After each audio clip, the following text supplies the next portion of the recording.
Bonjour à tous. On est prêt pour débuter l'Observatoire communautaire des services en ITSS. Merci de vous joindre à nous pour ce webinaire. Mon nom est Martine Fortin, je suis coordonnatrice de projet à la COCSIDA. Le but du webinaire aujourd'hui, c'est de comprendre les fins visées par l'Observatoire communautaire, de vous familiariser avec son contenu et son mode de complétion et de prendre connaissance de certains résultats préliminaires.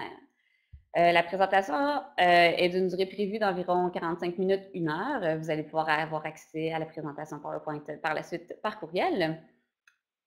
Donc, sans plus tarder, je vais vous présenter Pierre-Henry pour les personnes qui ne le connaîtraient pas, directeur général du portail VIH-Sida du Québec. C'est en 2001 que Pierre-Henry Minault réalise qu'il ne sera pas ingénieur informaticien, mais plutôt éducateur spécialisé. Son parcours professionnel commence à Paris, dans un hôpital soins-études pour adolescents atteints du VIH et se construit dans différents domaines d'intervention.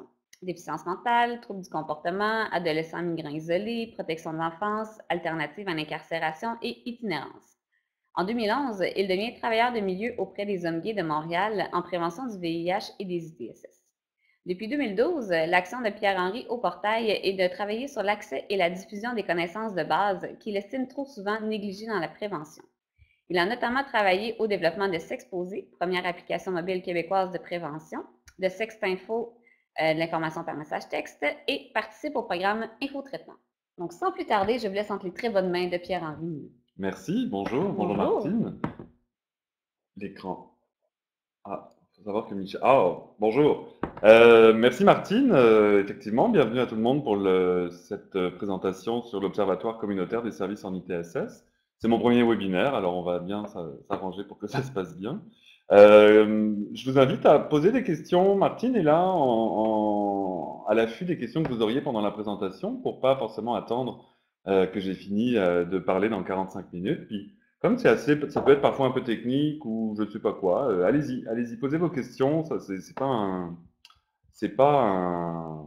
un problème, c'est pas une issue. Donc, euh, d'où ça vient cet observatoire? On va commencer comme ça. L'observatoire est venu d'une idée qu'il existait, à part les ombudsman ou le dépôt de plainte, il n'existait pas d'alternative à la déclaration d'événements difficiles vécus dans le système de santé en lien avec des services qu'on aurait pu aller chercher en ITSS, principalement, au début, principalement en VIH, puis finalement à large en ITSS, donc ça inclut consommation, ça inclut hépatite C, VIH, ça inclut dépistage, prévention, traitement, n'importe quoi. Et c'est de se dire quelle place on peut prendre, nous, en tant qu'organisme communautaire, pour essayer d'avoir une voix là-dedans et de partir des expériences vécues. C'est souvent ça qui nous intéresse, c'est les expériences des personnes directement.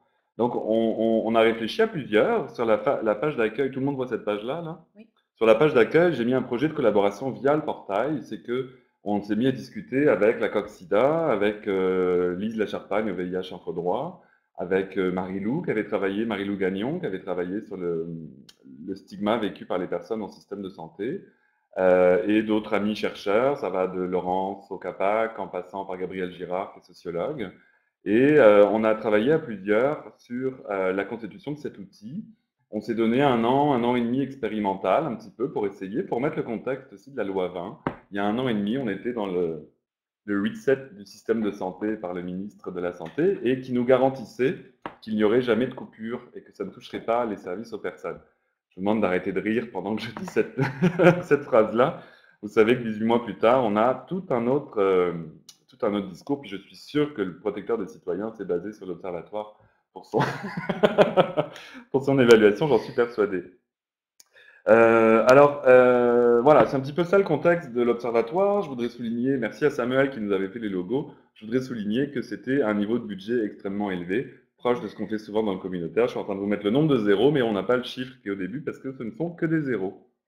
Je vais vous montrer l'outil, je vais vous partir un petit peu de quelques idées qu'on avait, de quelques expériences vécues qui ont justifié de créer cet outil. Ensuite, on va passer un petit peu à travers l'outil, puis je vais vous donner des résultats préliminaires, dans le sens où ils ont déjà quelques mois. Je ne les ai pas mis à jour parce que ces temps-ci, il y a une actualité assez chargée, mais ils sont assez représentatifs des résultats qu'il y a aujourd'hui encore, parce que depuis quelques mois que j'avais fait cette présentation, il y a quelques autres résultats qui sont rentrés. C'est tout bon pour vous? On y va. C'était parti d'expériences vécues. Je vous donne des exemples, vous en avez entendu chacun, puis C'est ça que je veux entendre, c'est ça qu'il faut déclarer. Vous avez, à chaque fois qu'on se rencontre, dans les rencontres, que ce soit de directeur, d'intervenant, de conférence, il y a toujours cette anecdote terrible qu'on aime discuter. Hey, tu sais pas ce qui s'est passé à la clinique, le gars il s'est fait dire que la personne, ben, c'est ça, c'est exactement ça, et ça souvent ça passe dans le beurre, on en parle, ça reste en l'air, il faut le déclarer, il faut qu'on en parle. Des exemples. Au lac Saint-Jean, en couple depuis plusieurs mois, mon chum et moi souhaitions enlever le condom. J'ai eu 2 partenaires, dans l'année avant, mon partenaire 3. Le dépistage a été quasiment refusé, à savoir que les personnes se sont fait dire non et ont dû revenir plus tard pour redemander le dépistage suite à l'appel au portail. Elle se sentait extrêmement en difficulté, cette personne, avec cette réponse qu'elle avait eue, et s'est demandé quoi faire. Le médecin de l'immigration qui raconte à un monsieur qui a eu son diagnostic que certainement il l'a attrapé car il a eu sans doute du sexe avec des jeunes garçons. C'est la compagne de monsieur qui m'avait appelé pour me dire est-ce que c'est que comme ça que ça se transmet? Donc évidemment, donc c'est un terrain d'intervention, mais on a donc un médecin professionnel qui fait partie d'un qui est payé par le gouvernement fédéral pour à qui il se fait dire ce genre de choses. Pour moi, c'est un obstacle majeur. Elle disait qu'est-ce que je peux faire? On n'a pas eu de référence. Il nous a balancé ça et il ne nous a jamais donné ne serait-ce qu'un dépliant ou une référence. Info Santé qui a dit à une jeune fille que si son colocataire avait le VIH, sans doute elle l'avait déjà. Euh, voilà. Ça me brûle toujours la bouche quand je raconte ces choses-là, parce que je les trouve vraiment, vraiment difficiles. Un médecin sur la rive sud qui a jeté son petit flacon d'échantillon d'urine à une jeune fille en lui disant que si elle demandait si elle pensait avoir la chlamydia, c'est sans doute que c'était une pute. Parce qu'il n'y a que ces personnes qui peuvent avoir ce genre de choses. Je souligne la citation, hein, évidemment. Alors, ces expériences vécues, on les chiffre jamais, on les documente pas, et ça serait quand même intéressant d'en faire quelque chose. Qu'est-ce qu'elles ont comme effet, ces expériences négatives? Elles brisent la confiance, évidemment, entre la personne et le système qui l'accueille, qui est censé l'accueillir. Ça va pas bien, j'ai un problème de santé, c'est lié à parfois des choses qui sont difficiles à gérer, comme vous le savez, des sentiments négatifs qui peuvent être la honte, la gêne, la culpabilité. Ça amène une expérience, une rupture. L'expérience amène une rupture avec le lien. J'ai été mal accueilli à cet endroit-là. Je suis pas sûr de retourner me faire dépister. J'ai une rupture avec le système de santé. Isolement, jugement, stigma des bonnes et des mauvaises personnes, évidemment, hein. On sait comment ça marche sur la bonne personne, le bon comportement. Euh, En étendant notre portée, qu'est-ce que je voulais dire avec ça? En étendant notre champ d'action, je pense que c'est un aspect un peu de parapluie, puis d'avoir plus de données. Plus on sait de quoi on parle, plus on saura aussi l'argumenter. C'est autre chose que de parler des mythes, des problèmes dans le système de santé, quand on les a à partir d'expériences vécues. Il y avait un côté inattaquable. Ces expériences ont été vécues, on ne va pas les mettre en doute. C'est pas un mythe comme je sais pas quoi. C'est les gens ont été à tel endroit, se sont fait dire telle chose, et ça c'est vrai. Donc ça prenait de colliger ces informations-là. Qu'est-ce qui est possible quand vous vivez ces expériences? Porter plainte, j'ai mis un point d'interrogation parce que c'est souvent pas la demande. Est-ce que tu vas aller porter plainte quand l'infirmière te refuse, alors que l'infirmière, techniquement, n'est pas... Oui, elle est un peu obligée, mais elle a le droit de te déconseiller Enfin, vous voyez, il y a une zone toute floue entre l'expérience négative puis l'interdiction. Puis porter plainte, c'était pas notre demande. Moi, c'est pas notre mandat du portail, c'était pas le but aussi de l'outil. C'est l'expertise qu'ont les centres d'accompagnement aux plaintes. Les CAAP, il y en a un dans chaque région. C'est un organisme communautaire qui a le mandat des CIUS 6 d'accompagner les personnes dans les plaintes au système de santé.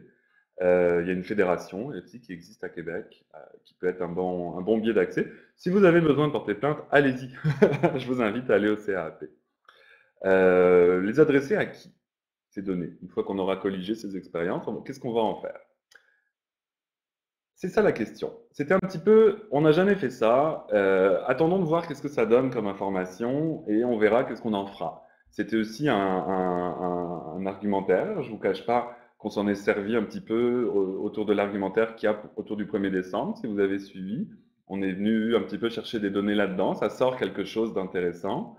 Mais concrètement, on fera ça quand on aura encore un petit peu plus de données, quand on aura encore un petit peu plus de déclarations et qu'on sera capable de dégager un vrai discours par rapport à ça. On va passer après sur les résultats, vous comprendrez un petit peu mieux à quoi ça ressemble. Euh, que faire aussi, c'était de ne rien faire. Bah, c'est pas comme ça qu'on provoque le changement. Donc, il y a ce côté, bah, on en a marre que ça, voilà, provoquons le changement. Donc, allons travailler un peu sur ce qui fait mal. On a retenu quelques principes pour la création de cet outil, donc l'observatoire communautaire. Une disponibilité, accessibilité, anonymat, ça nous paraît évident. Si tu veux que ça soit à bas seuil, il faut que ça soit disponible. Ça veut dire 24 heures sur 24, donc utilisation possible d'un outil en ligne sur Internet. L'accès à Internet n'est pas universel, mais n'est pas impossible non plus. L'accessibilité, c'est que c'est assez simple. Et l'anonymat, c'est qu'on ne demande absolument aucune donnée personnelle confidentielle, nominative. Ça ne nous intéresse pas, très clairement. Écouter, accueillir, ne pas juger, ce sont des questions relativement ouvertes. Écouter parce que la personne peut déclarer l'ensemble de ce qu'elle a à dire. Vu que ça n'est pas publié immédiatement, il y a une sorte de modération dans le sens où la personne déclare, elle peut blaster la personne. On va sans doute pas se servir complètement de la déclaration si c'est vraiment très injurieux, mais voilà, sors-le comme ça vient, ça sera plus efficace. On propose et on reconnecte. Qu'est-ce que je veux dire par là? C'est qu'il y a possibilité dans l'outil de dire si tu veux qu'on te contacte après ou pas. Parce que c'est bien mignon d'avoir déclaré, mais veux-tu en parler? Veux-tu une autre idée? Veux-tu que je te dise un autre endroit où aller? Comment ça va depuis que tu as déclaré cette histoire? Est-ce que tu as eu une fin heureuse? À 80-90% des déclarations qui ont été faites, ben, de mémoire, il n'y en a que deux qui ont demandé d'être contactés. La première n'a jamais laissé ses coordonnées et la deuxième ne m'a jamais répondu après. Donc, je pense que le principe de déclaration qui fait du bien, ventiler un peu, sans action après, remplit son rôle quand même à ce niveau-là. Bon, il ne s'agit pas de bitcher ou de diffamer, effectivement. On a mis info privée dans le sens où c'est pas public. Privé dans le sens. Merci d'effacer ça au montage. Pas de diffamation, on n'est pas là non plus. Parlons du cœur, puis parlons de ce qui s'est passé. Ça m'intéresse pas de me dire à quel point j'aime pas tel médecin parce que je le vois à la télé depuis 10 ans, puis il m'énerve. C'est pas ça l'idée. On parle vraiment d'une expérience. J'ai été à tel endroit pour avoir tel service avec tel professionnel. Ça, c'est pas bien, ça n'a pas bien fonctionné.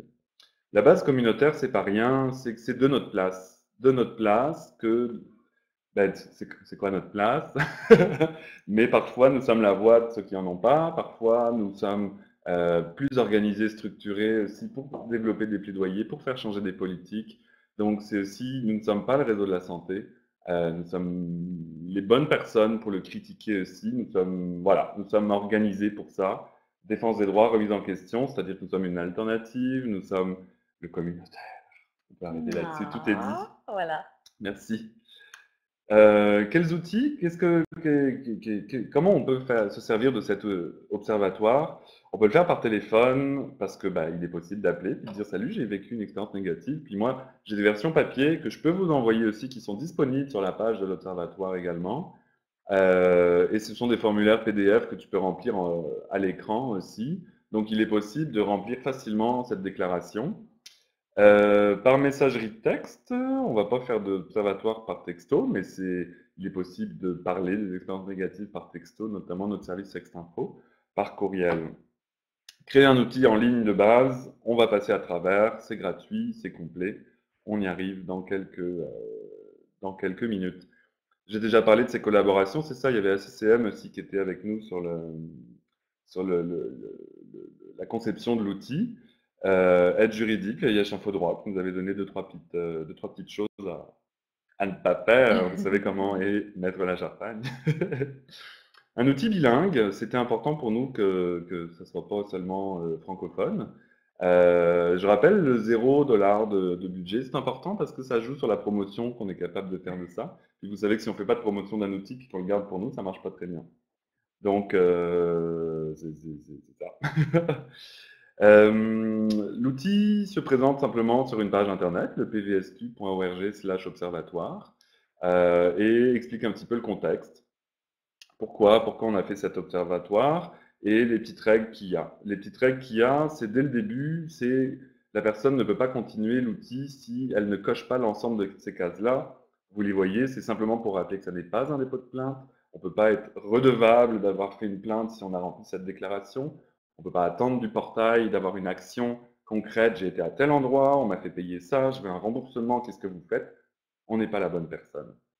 Voilà, les conditions, le but est d'apporter une meilleure information et c'est important aussi de dire que c'est soit la personne qui a elle-même vécu la situation difficile, soit quelqu'un qui a recueilli cette information difficile. Parce que si on ne fait pas ça, on perd les trois quarts des infos. Et c'est pour ça que les intervenants communautaires ont un rôle majeur, majeur, majeur, majeur là-dedans. Les directeurs, j'en vois quelques-uns qui sont là-dedans, ont un rôle majeur de décliner à leur équipe aussi ça. Ça nous concerne tous. On ne peut pas avoir, je crois, des rôles de récepteurs des expériences des gens et, et poser la déclaration sur la table et ne plus rien en faire. Si on veut que ça change, si on veut dire qu'à tel endroit, il n'y a plus d'infirmiers, ça fait déjà 6 personnes qui me disent qu'ils n'ont pas eu de dépistage, il faut qu'on en parle, il faut que ça se sache, parce que dans les médias, il n'y a pas de problème. On est peu d'avocats des patients au Québec. Il y en a quelques-uns que vous connaissez médiatiquement, mais enfin, vous avez compris le principe. Il faut que je me calme. Qu'est-ce que cherchait la personne? Alors, c'est là que ça devient tout petit, mais ça vous présente les services que pouvait chercher la personne. C'est du dépistage, de l'information, du soutien, c'est des traitements, c'est également la PrEP, je pense, qui est dedans, c'est la PPE, c'est parfois, je pense, une cytologie, un pap test, un examen gynécologique, tout ce qui peut être lié aux ITSS. La santé sexuelle aussi, quand même, en général. La consommation, c'est pas le moteur principal, c'est pas notre expertise au portail, mais c'était abordé parce qu'on n'est pas dans le, on n'a pas clivé ça. Les lieux, les types de lieux, ça va des hôpitaux. Je pense que les hôpitaux, il faut les rajouter. Je me rappelle qu'on n'avait pas identifié ça comme un lieu spécifique spécialisé ITS, mais finalement, beaucoup de gens dans le autre, il y en a 4 au moins qui ont rajouté hôpital. Donc ça va du 8 à 1. Vous savez, la colocataire, là, moi, je vais te la déclarer, moi. 8 à 1, mais également organisme communautaire, on est une alternative. C'est intéressant qu'on parle aussi de comment on fonctionne. Clinique spécialisée, clinique sans rendez-vous, etc. Vous les avez peut-être en plus grand que moi. De mémoire, ça me revient pas complètement. Puis dans les professionnels qui étaient adressés, c'était infirmiers, intervenants, médecins, évidemment professionnels de santé. Mais on a élargi. Premier répondant, combien de policiers ont du stigma, véhiculent du stigma, mais puis, ben voilà, comme ça. Je vais pas faire le beurre et l'argent du beurre. Combien de situations, il y a eu des situations dans l'observatoire d'ambulanciers qui sont arrivés dans des lieux pour aller chercher les personnes, puis qui ont eu des attitudes très négatives par rapport à la personne, à son vécu, quand ils ont su que c'était un lieu en lien avec la problématique et le VIH, c'est devenu difficile dans leur approche. Ça a été déclaré, c'est intéressant, c'est passionnant. Mais ça touche aussi la réceptionniste. Je pense qu'on a souvent dans les cliniques une façon d'accueillir la toute première ligne de l'accueil. Et donc, on a intégré l'ensemble des personnes. Peut-être même, on pourrait parler, je voyais ça dans la nouvelle approche des CIDEP, là, l'orientation qui est sortie la semaine dernière sur les CIDEP, où ils ont été chercher les acteurs insoupçonnés. Alors, c'est pas ça du tout. C'est le oser faire autrement en ITSS. Les acteurs insoupçonnés qui sont parfois l'agent de sécurité dans les CLSC, etc. On pourrait peut-être un petit peu là, mais c'est rare qu'on aille chercher un service auprès de l'agent de sécurité directement au CLSC. On pourrait, cela dit, le mettre. La description demande de raconter. On ne peut pas tout le temps avoir des cases à cocher, puis il y en a certains, c'est ça, puis il y en a vraiment d'autres. C'est assez intense la description de la situation, et c'est très bien, tant mieux. Je n'ai pas mis de citation. Je peux, dans les résultats, on donnera de quoi la personne parlait, mais je refuse de citer. Je ne veux pas que quelqu'un voit.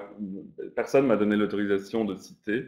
Donc, on pourra donner les données, on pourra donner l'analyse des données, mais il n'y aura pas de citation comme j'ai pu le faire avec les autres informations plus haut. C'est important de détailler, d'en donner le maximum, que l'essence du stigma, si je peux le dire comme ça, on la ressente quand on lit la déclaration. Sinon, pour nous, lecteurs, on est sans jugement, mais en même temps, il faut qu'on... Voilà, c'est un lieu où, go, donne-moi des détails. On voulait quand même colliger quelques petites informations, pas d'identification, mais de profil des personnes. Parce que tu peux prendre une situation et on sait très bien qu'elle va complètement changer selon ton âge, ton genre, ton orientation sexuelle, tout le jugement qu'il y a autour va jouer. La madame, au Lac-Saint-Jean, elle s'est présentée comme une femme hétérosexuelle, elle a été traitée comme une femme hétérosexuelle, on lui a dit mais pourquoi vous voulez vous faire dépister? Ça joue clairement là-dessus parce que les lignes directrices disent que les femmes blanches hétérosexuelles, partenaires blancs hétérosexuels, dépistez-vous pas là. J'en rigole, mais par nervosité, vous me connaissez, je crois. Donc un petit peu plus d'informations sur je m'identifie comme une personne vivant avec le VIH, une personne vivant avec l'hépatite C, où je ne souhaite pas répondre, c'est vraiment ouvert. La date de l'événement, on trouve important si c'est un événement vraiment marquant, puis que la personne veut une intervention, je trouve c'est important de pouvoir dire aussi à tel moment, puis si jamais on doit aller faire une formation à tel endroit, et si jamais on veut faire un courrier, parce que c'était quand même majeur, c'est pas mal de pouvoir, plutôt que de dire dans l'année 2016-2017, mais de pouvoir à peu près dater l'événement. La région, nous travaillons beaucoup sur un format par région. Donc, et on a quand même demandé au choix, c'est pas obligatoire, d'ajouter les lieux où est-ce que ça s'est passé. Je sais où ça se passe. Toujours dans la continuité de la présentation, c'était le petit mot, qu'est-ce qu'il dit? Plus spécifique. Ah oui, des besoins plus spécifiques. Est-ce que vous pensiez en avoir besoin? Donc, ça va de services pour les femmes ou un lieu, par exemple, de santé pour les hommes gays. C'est ça. Attends, je suis accroché. Pour les soins plus spécifiques. Qu'est-ce que je voulais dire là-dessus? Rien de plus. Bon, je suis en train de passer les questions là toujours. Si vous voulez apporter quelque chose, il est important que la personne s'approprie sa déclaration. Qu'est-ce que vous voulez dire de plus? Puis il y a moyen de préciser si c'est la personne qui a vécu l'événement ou si c'est quelqu'un d'autre qui l'a vécu qui remplit la déclaration. Voulez-vous que nous vous contactions pour en discuter? Actuellement, notre outil, on a changé de site internet, doit être refait, mais on pourra prochainement retravailler sur le formulaire de contact. C'est ça. Voilà, voilà l'outil, vous voyez, il est disponible en papier, il peut se faire à la main, il peut s'envoyer, il peut se remplir après, se remplir tout de suite avec la personne, puis c'est vraiment remplissable à n'importe quel moment et par n'importe qui. Vous pouvez même remonter dans le temps. Si vous vous rappelez de cette situation qui vous a marqué en équipe d'il y a 3 semaines, d'il y a 6 mois, vous pouvez la remplir maintenant. On n'est pas dans une obligation rigoureuse, légale, de document. On est dans une documentation de comment ça se passe. J'inviterai les gens, si vous avez des questions à ce moment-ci, de les poser. Sinon, mais c'est super clair ce que tu dis. Puis je pense que c'est assez intuitif, mais quand même, si vous avez des questions, je n'hésite pas. Tu peux continuer. Puis je t'interromprai. Ne m'interromps pas. Je ne sais plus ce que je voulais dire. Donc c'est ça, c'était à l'époque, je ne me rappelle plus, mais peut-être que vous vous en rappelez beaucoup mieux que moi, c'était à l'AG de la COQ, donc c'était au mois de juin. 26 réponses à l'époque, actuellement on en est à 37. Donc on a eu depuis 11 réponses supplémentaires. Puis ça va toujours dès qu'on en parle, il y en a un petit peu plus. Puis dès que je fais de la promo sur Facebook, il y en a également un petit peu plus. Mais je pense que cet outil est compliqué à faire rentrer. Tu sais, je le redis, mais tout le monde identifie super bien les difficultés. Mais parfois, il manque la bascule avec je vais le déclarer dans l'observatoire. Et souvent, on est venu m'en parler, on est venu me dire, ah, il faudrait que je mette ça dedans. Puis je les ai jamais vus comme déclaration après dedans. Donc, pensez-y. Vous avez sous les yeux les réponses, je pense que ça parle tout seul, il n'y a pas vraiment besoin d'analyse autour de ça. Sur les 26 réponses, les difficultés portaient principalement sur les CLSC, des services qui ont été donnés en CLSC, en clinique spécialisée. À 37 réponses, c'est à peu près ça toujours également qui ressort. Il n'y a pas eu de basculement majeur, c'est pas devenu Info Santé qui est devenu le plus gros problème, mais ça vous donne un petit aperçu des types de lieux concernés. Pareil pour les types de services. Dépistage en premier lieu, beaucoup de situations négatives vécues au dépistage. Puis dernièrement, il y en a une autre qui était une déclaration, la personne a vécu un moment lesbophobe très très intense aussi. Puis j'étais content de voir que c'était quelqu'un, sans doute, qu'on rejoint peut-être pas habituellement dans nos missions. Enfin, voilà, j'étais content d'avoir un autre son de cloche, puis de me dire, tiens, bah, c'est vrai aussi cette réalité-là, c'est complètement majeur. Et ça me confirme dans l'idée que cet outil a aidé. La personne n'a pas voulu qu'on la contacte de toute façon après, mais elle a dit comme un merci de me permettre de le dire. Donc, et justement, je sais où c'est. Enfin, elle a vraiment bien documenté et tu sentais qu'il y avait quelque chose à faire. accompagnement, soutien, information, référence, traitement. Le autre est détaillé après. Là, je ne l'avais pas mis à l'époque.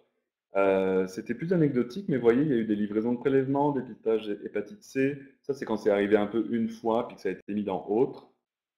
La grossesse, dépistage pendant la grossesse, ça a été assez vécu difficilement. Oui, Il y a une petite question. une petite Tu question. étais sur me lancer, Ah puis là, mais moi, je suis toujours sur me lancer. C'est de savoir si vous souhaitez faire un portrait québécois. Est-ce que, de un, vous souhaitez faire un portrait québécois? Et si oui, pourquoi demander d'identifier les régions dans les déclarations? La région dans les déclarations. C'est un portrait québécois, mais le système de santé n'est pas fait provincialement. Il est par région. Donc, si on voit qu'il y a 12 fois la même chose qui se passe à peu près dans la même région, parce que si la personne ne nous donne pas le lieu, mais nous donne la région, prenons des infos aussi. Alors, c'est une bonne question. Ça ne donne pas non plus l'idée d'avoir un portrait complètement global. Moi, je trouve que c'est intéressant de voir une récurrence. S'il y a une récurrence qui ressort dans telle région, dans tel lieu, si je pense à des lieux en Gaspésie où il n'y a plus du tout d'intervention de direction de santé publique par les organismes communautaires, et à un moment que ça ressort régulièrement en Gaspésie qu'il y a quelque chose, ça veut dire qu'il y a est-ce qu'il y a encore quelqu'un qui fait de la sensibilisation aux professionnels de santé en Gaspésie, tu vois? Alors que si c'était juste québécois, bon, bah, on sait que ça se passe mal. On perd, je pense, un peu cette finesse quand on peut faire des liens avec qu'est-ce qui est disponible dans telle région. Euh, voilà. Est-ce que ça répond à peu près à la question? Je crois que on, on saura Oui, ça. Ah, merci. oui, super. Quel professionnel? Bon, vous l'avez sous les yeux depuis tantôt, c'est pas mal, principalement infirmier. Pour la suite, je pense médecin spécialisé, on voit à peu près. Bon, j'ai pas de conclusion à tirer de ça. J'ai pas de conclusion aucune, j'ai aucune généralité à donner là-dessus. Quand j'ai mis également technicien de laboratoire, c'est qu'effectivement, ça a été un intervenant qui s'est fait ramasser violemment par un technicien de laboratoire. Qu'est-ce que d'autre? Bon, c'est à peu près tout pour les résultats. Le reste est un petit peu plus à analyser. Donc, ça, c'est les résultats les plus marquants. C'est assez facile d'avoir des données là-dessus. Pour la suite, ce sera des analyses un peu des récits. Il va falloir qu'on ressorte, qu'on monitore ces récits, puis qu'on dise, tiens, ce récit parle de dépistage, c'était pas coché, ou ce genre de choses. Oui, Martine? Oui, j'ai une question. T'as une Pas moi, question? j'ai une question. Quelqu'un a une question. Est-ce qu'à Montréal, vu qu'on a 5 CIUS, est-ce qu'on indique lequel ou c'est plus Montréal? Est-ce que jusqu'à quel point vous avez de la spécificité dans les établissements? Ah oui, c'est vrai ça. Il n'y a pas de problème. À Montréal, il n'y a pas de problème. Ben non. Mais non. Non, on ne s'est pas tellement penché, je pense, sur cette question-là. Puis, oui, il y a 5 CIUS, mais on sait que dès qu'on touche dans les services aux personnes, ça devient des plans harmonisés, PAN, CIUS, montréalais aussi, tu sais. Donc, non, on n'est pas rentré dans le détail des CIUS. Faudrait que je vois si c'est utile de le faire. Je vois si c'est utile de détailler ça. Qu'est-ce que ça ressortirait? C'est une bonne question. Ok, je vais la noter dans ma petite tête, puis Mais est-ce que pour après le le moment, 24 en fait, novembre, la personne peut juste le nommer, puis au pire, vous la prenez ça région est comme. montréalaise, puis oui, c'est ça.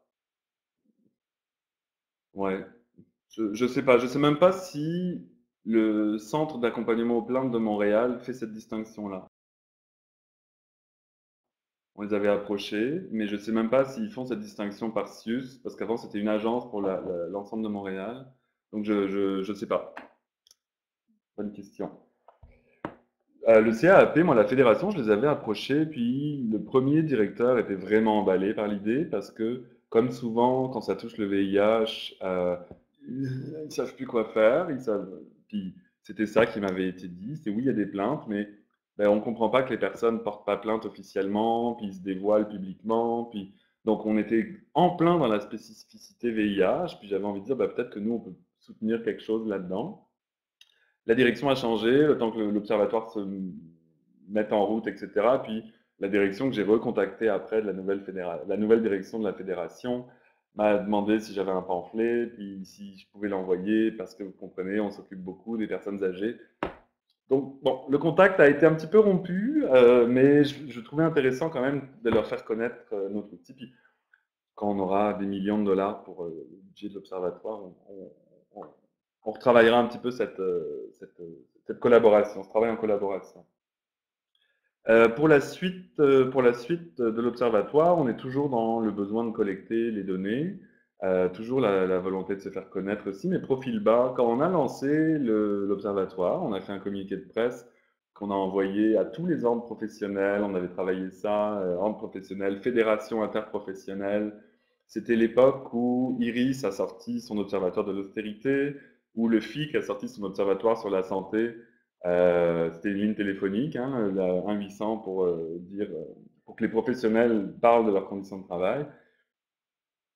J'ai un collègue, ami, pharmacien qui a dit Hourra, enfin, bravo, un outil pour les patients, mais sinon, silence radio intégral de l'ensemble du système de santé.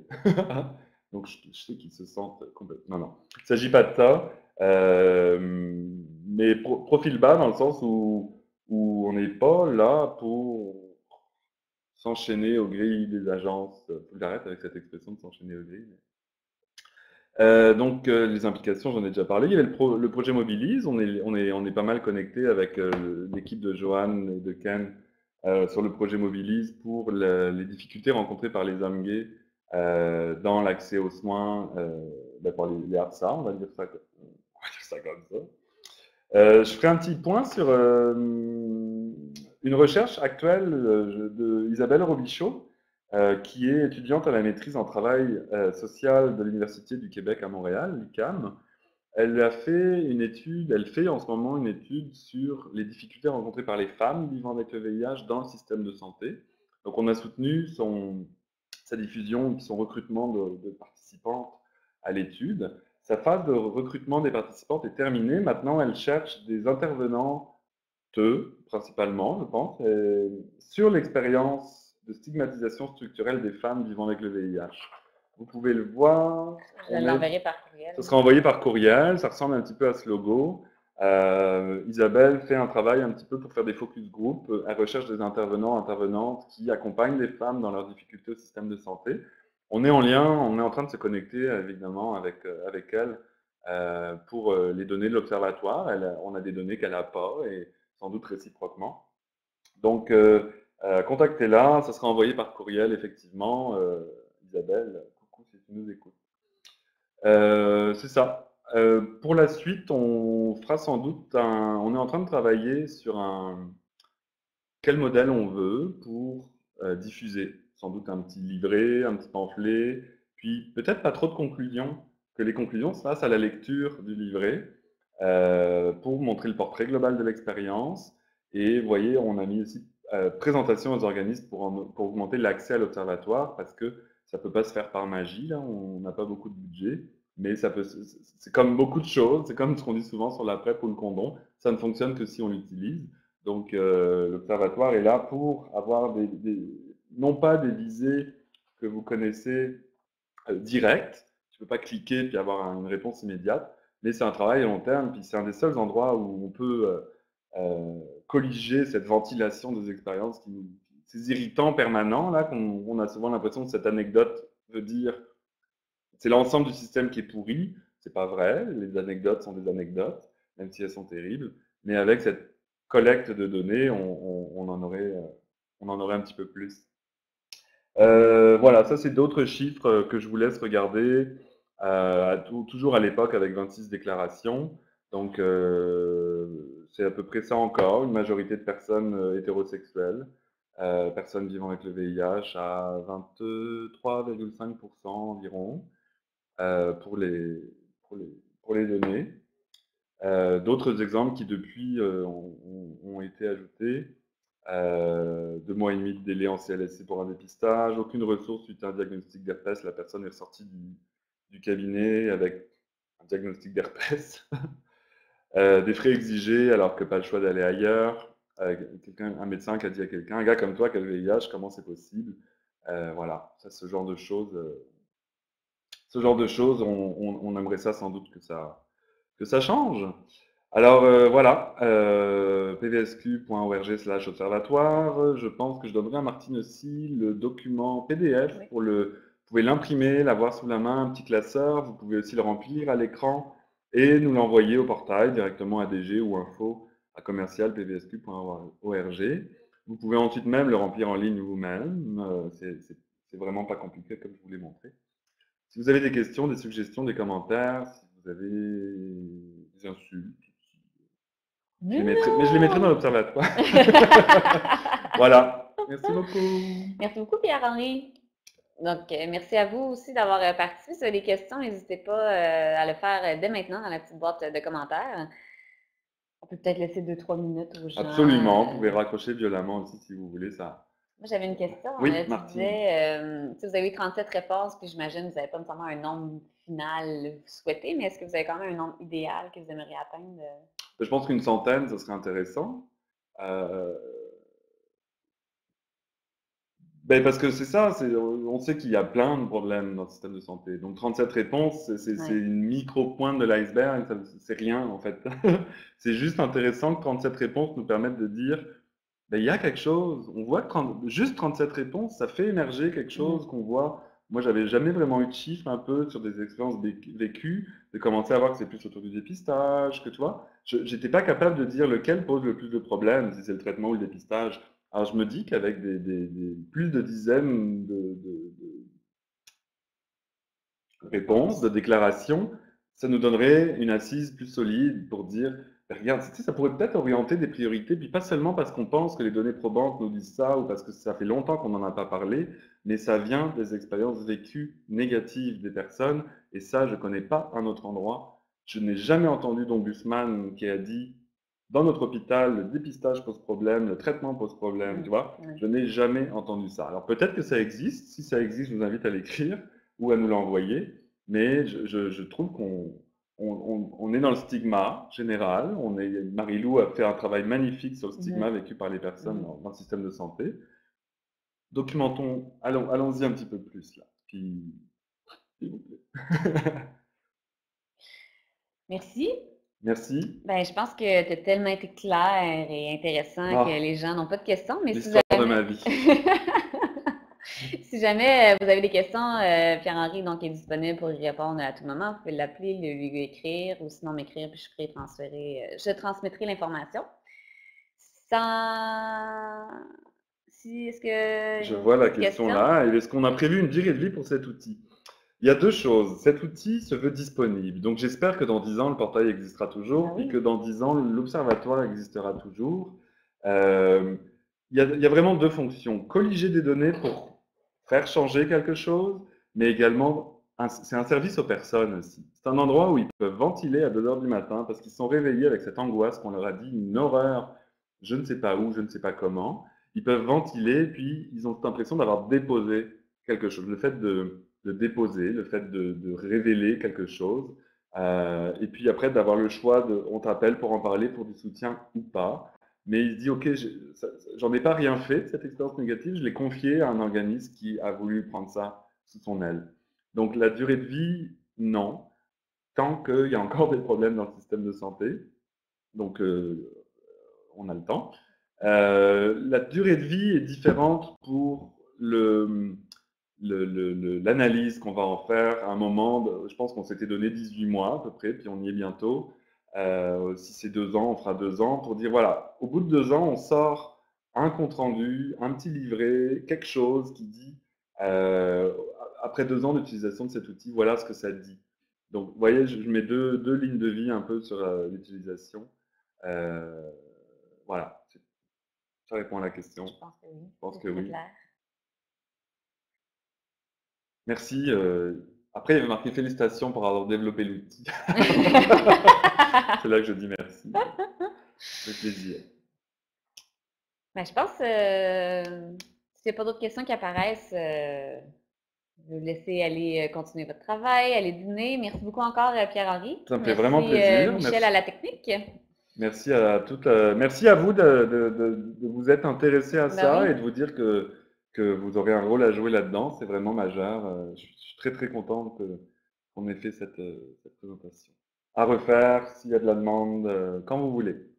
Oui, n'hésitez pas s'il y a des demandes supplémentaires. Sinon, on travaille à enregistrer les webinaires et à les faire parvenir aux membres de la Coxida. Donc, si jamais, ça suivra éventuellement après un petit montage. Juste juste pour peaufiner, Pour la coiffure. pour la coiffure et le maquillage. Donc, merci encore à vous d'avoir participé. Puis, n'hésitez pas, si vous avez des questions, à contacter Pierre-Henri ou moi-même. Merci Merci. beaucoup.